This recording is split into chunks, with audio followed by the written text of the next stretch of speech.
ndani yake ana heshima.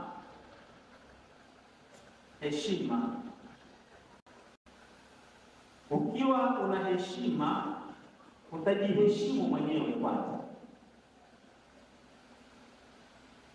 Kama una heshima ndani yako, kwanza kabisa utajiheshimu mwenyewe.